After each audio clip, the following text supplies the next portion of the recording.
Hmm.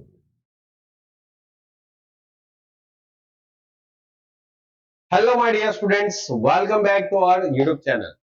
તો student start કરશું April 2025. છોકરાઓ એપ્રિલ 2025 નું સ્ટેટિસ્ટિક્સ નું આપણે પેપર કરી રહ્યા છે, જેમાં આજે આપણે ક્વેશ્ચન નંબર 3 અને ક્વેશ્ચન નંબર 3 નો જે ઓપ્શન નો ક્વેશ્ચન છે ને એ આપણે સોલ્વ કરવાનો છે.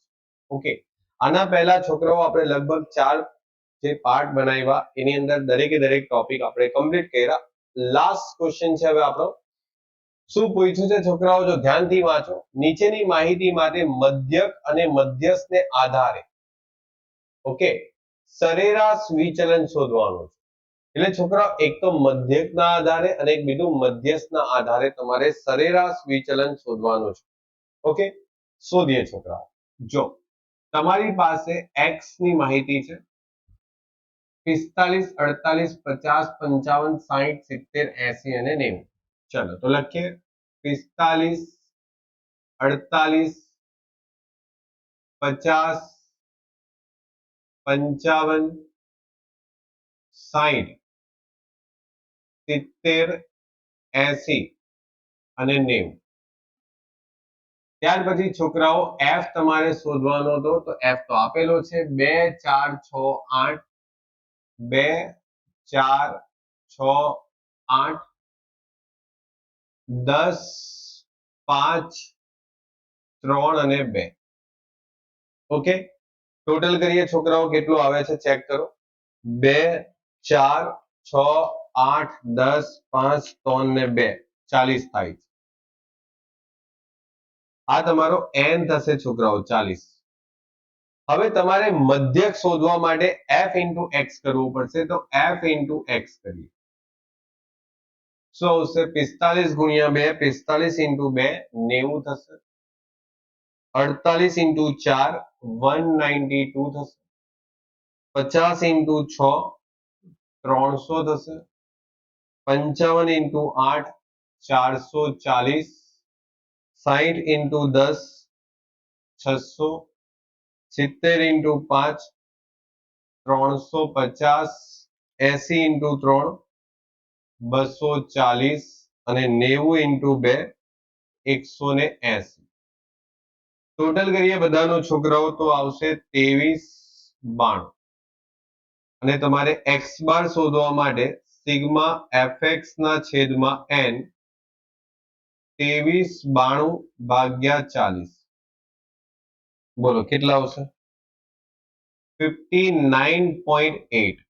બોલો કમ્પ્લીટ આટલું? બોલો સિમ્પલ છે એકદમ. હવે છોકરાઓ નેક્સ્ટ તમારે શું શોધવાનું છે? આમાં મધ્યક આવી ગયો. હવે તમારે માનાંકમાં x માઇનસ x બાર કરવાનું, કારણ તમારે સરેરાશ વિચલન શોધવાનું છે અને સરેરાશ વિચલન તમારે મધ્યકના આધારે શોધવાનું છે. કોના આધારે શોધવાનું છે? મધ્યકના આધારે.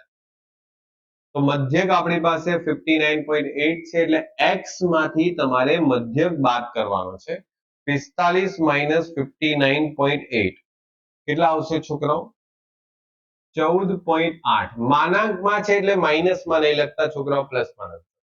48 માંથી બાદ કરશો 11.8. 50 માંથી બાદ થશે 9.8. 55 માંથી બાદ થશે તો 4.8. 60 માંથી માઇનસ કરશું 0.2. 70 માંથી માઇનસ થશે 10.2. 80 માંથી માઇનસ થશે તો 20.2 અને 90 માંથી માઇનસ થશે તો 30.2. ઓકે, હવે છોકરાઓ તમારે f અને x માઇનસ x બાર એટલે કે છોકરાઓ આ જે લાઈન છે એને આની સાથે મલ્ટીપ્લાય કરવું પડશે. ઓકે, કારણ તમારી પાસે f હોય ને છોકરાઓ એટલે તમારે એની હાવ ગમે ત્યારે પણ દાખલામાં f આપે એટલે તમારે મલ્ટીપ્લાય f સાથે કરવું જ પડશે. જો x હોય તો પણ આપણે f સાથે મલ્ટીપ્લાય કરીએ. ફ્રીક્વન્સી જેને કહેવાય આવૃત્તિ, મલ્ટીપ્લાય કરવું જ પડશે અને મલ્ટીપ્લાય કરશો કેટલા આવશે? 14.8 ગુણ્યા 2 29 પોઈન્ટ કેટલા થાય છે? 6. 11.8 ગુણ્યા 4 47.2. 9.8 into 6 58.8. 4.8 into 8 38.4 0.2 into 10 2 10.2 into 50 sorry 5 આવશે 10.2 into 5 51 20.2 into 3 60.6 અને 30.2 into 2 60.4 ઓકે કેટલા આવે છે છોકરાઓ ટોટલ 348 હવે છોકરાઓ શું આપણે એમડી બોલીએ સરેરાશ વિચલન ને આપણે શું બોલીએ છીએ એમડી તો sigma f x minus x bar ના ડિવાઈડ બાય એન શું આવશે 348 ના છેદમાં 40 348 ભાગ્યા 40 કેટલા આવે છે 8.7 બોલો કમ્પ્લીટ આટલે સુધી આવડશે આટલું સિમ્પલ તો છે જ હવે છોકરાઓ તમારે મધ્યસ્થના આધારે પણ શોધવાનું છે મધ્યસ્થના આધારે તો મધ્યસ્થ શોધવા માટે તમે શું કરશો n+1 ભાગ્યા 2 નું અવલોકન રાઈટ છોકરાઓ હવે છોકરાઓ તમારી પાસે દાખલામાં n કેટલા છે 40 + 1 ભાગ્યા 2 નું અવલોકન બોલો કેટલા આવશે 40 + 1 ભાગ્યા 2 20.5 મું અવલોકન હવે છોકરાઓ 20.5 નંબરનું અવલોકન ક્યાં આવશે આ શોધવા માટે તમારે સંચય આવૃત્તિ એટલે CF શોધવું પડશે બોલો 2 તો 2 2 માં 4 એડ કરશું તો 6 આવશે 6 માં 6 એડ કરશું તો 12 આવશે 12 માં 8 એડ કરશું તો 20 આવશે 20 માં 10 એડ કરશું તો 30 આવશે 30 માં 5 એડ કરશું તો 35 અને 35 માં 3 એડ કરશું તો 38 આવશે અને 38 માં 2 એડ કરશું તો 40 આવશે થઈ ગયું અને એડ કરતા જશું હવે છોકરાઓ તમારી પાસે દાખલામાં 20.5 છે અને 20 તમારી પાસે અહીંયા છે પરંતુ આપણી પાસે 20.5 છે તો છોકરાઓ 20.5 છે એટલે આપણે શું કરવું પડે 20મું અવલોકન અને 21મું અવલોકન હવે છોકરાઓ જોશો ને તો 20મું અવલોકન આમાં આવશે અને 21મું અવલોકન આની અંદર આવશે કારણ કે 20મું અવલોકન અને 21મું અવલોકન ની વચ્ચે તમારું 20.5 આવે જો એટલે છોકરાઓ આપણે અહીંયા શું કરશું m બરાબર 20મું અવલોકન પ્લસ 21મું અવલોકન ભાગ્યા શું કરશું 2 હવે છોકરાઓ 20મું અવલોકન આમાં આવશે એટલે આ અવલોકન એ 20મું અવલોકન થઈ ગયું 55 પ્લસ 21મું અવલોકન છોકરાઓ આમાં આવશે એટલે આ જે અવલોકન છે એ 21મું અવલોકન છે અને ભાગ્યા તમે 2 કરશો એટલે તમે બોલો કેટલા આવશે છોકરાઓ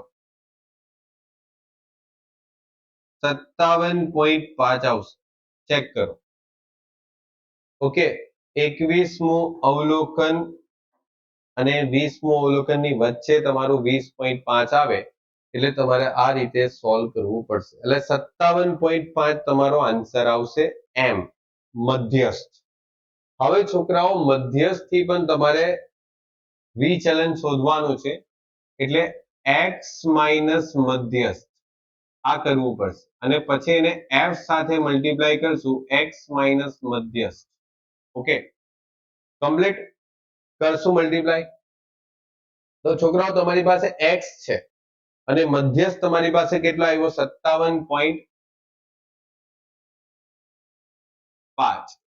તો સોલ્વ કરીએ આ બધી લાઈન માંથી 57.5 માઈનસ કરીએ 45 માંથી 57.5 માઈનસ એટલે 12.5 આવશે પોઝિટિવ રાખજો 48 માંથી માઈનસ કરશું તો 9.5 50 માંથી માઈનસ 7.5 55 માંથી માઈનસ કરશું તો 2.5 60 માંથી માઈનસ કરશું તો 2.5 70 માંથી માઈનસ કરશું તો 12.5 80 માંથી માઇનસ કરશું તો 22.5 અને 90 માંથી માઇનસ થશે તો 32.5. ઓકે, તો આ દરેકે દરેક કિંમતમાંથી તમારે 57.5 બાદ કરવાના છે અને પોઝિટિવમાં સંખ્યા લખવાની. હવે મલ્ટીપ્લાય કરીએ f સાથે, એટલે આ સંખ્યા જે છે આખી લાઈન એને f સાથે મલ્ટીપ્લાય કરીએ આ લાઈન સાથે. 12.5 into 2 કેટલા આવશે? 25. 9.5 into 4 38.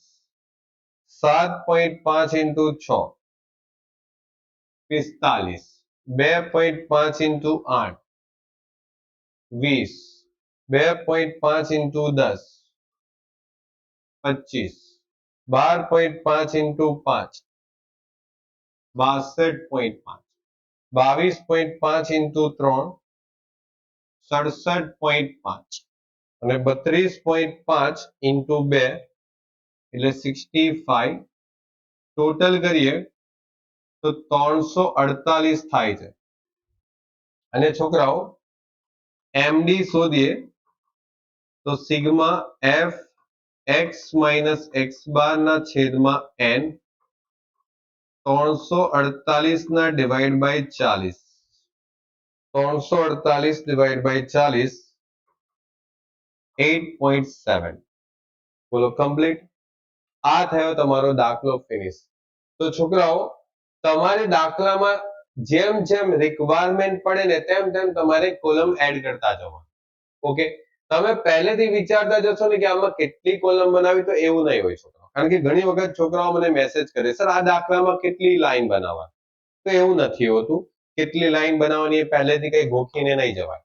બરાબર, તમારે દાખલામાં શું શોધવાનું છે? મધ્યક શોધવાનું, તો fx ની લાઈન બનાવો. પછી તમારે દાખલામાં md શોધવાનું છે તો આની લાઈન બનાવો. તો આ લાઈન બનાવતા પહેલા આ લાઈન બનાવવી પડશે, પછી પેલી લાઈન બનશે. પછી આપણે મધ્યસ્થ શોધવાનું છે તો cf ની લાઈન બનાવવી પડી. પછી મધ્યસ્થ પરથી આપણે જે સરેરાશ વિચલન છે એ મધ્યસ્થના આધારે શોધવાનું હતું, તો આ લાઈન બનાવી અને f સાથે મલ્ટીપ્લાય કરી. સિમ્પલ. ઓકે, વધીએ આગળ. નેક્સ્ટ. ચાલો, નેક્સ્ટ ક્વેશ્ચન છોકરાઓ એક બાકી રહે છે તો આપણે કમ્પ્લીટ કરશું. શું કહે છે? નીચેની માહિતી પરથી તમારે ફક્ત પ્રમાણિત વિચલન જ શોધવાનો છે. સિમ્પલ દાખલો છે એકદમ. પ્રમાણિત વિચલન શોધવાનો છે, બસ બીજું કંઈ. છોકરાઓ દાખલો આપણે અહીંયા ગણશું. ઓકે, ચાલો બી દાખલો. એમાં તમારી પાસે xi આપેલી છે છોકરાઓ. જો 11 12 13 11 12 13 14 15 16 17 18 અને 19. ઓકે,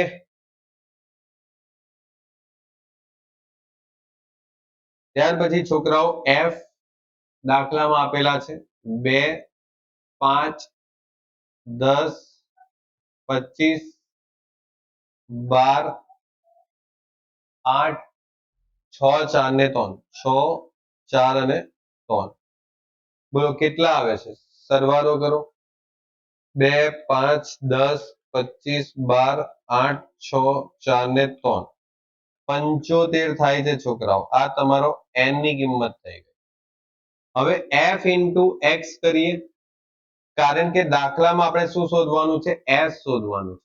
ને s શોધવા માટે સૂત્ર કયું યુઝ કરી શકીએ? તો fx નો સ્ક્વેર છેદમાં n માઇનસ સિગ્મા fx ના છેદમાં n નું અંડરરૂટ કરશું. આ રીતે, મતલબ અંડરરૂટમાં આવી રીતે સ્ક્વેર કરશું. આ બધું અંડરરૂટમાં જ રાખવાનું, કોઈ પણ વસ્તુ અંડરરૂટની બહાર નથી લખવાનું. છોકરાઓ તમારી પાસે fx છે નથી, આપણે શોધીએ. 11 into 2 એટલે 22. 12 into 5 એટલે 60. 13 into 10 એટલે 130. 14 into 25 350. 15 into 12 180. 16 into 8 128. 17 into 6 102. 18 into 4 72. 19 into 3 57. Total કરશું 1101 આવશે. ને હવે fx નો તમારે શું કરવાનો છે? સ્ક્વેર. fx નો સ્ક્વેર કરવા માટે આની સાથે મલ્ટીપ્લાય કરવો. Okay 22 into 11 242 60 into 12 720 130 into 13 1690 350 into 14 okay 180 into 15 2700 128 into 16 102 into 17 72 into 18 અને 57 into 19 છોકરાઓ ટોટલ કરશો આનું તો ટોટલ કેટલું આવે છે અહીંયા ટોટલ લખું છું 16413 ઓકે 16413 હવે છોકરાઓ આમાં મૂકશું આપણે કિંમત 16413 ના ડિવાઇડ બાય કેટલા આવશે છોકરાઓ 75 માઇનસ કેટલા આવશે 1101 ભાગ્યા 75 1101 ભાગ્યા 75 અને એનો સ્ક્વેર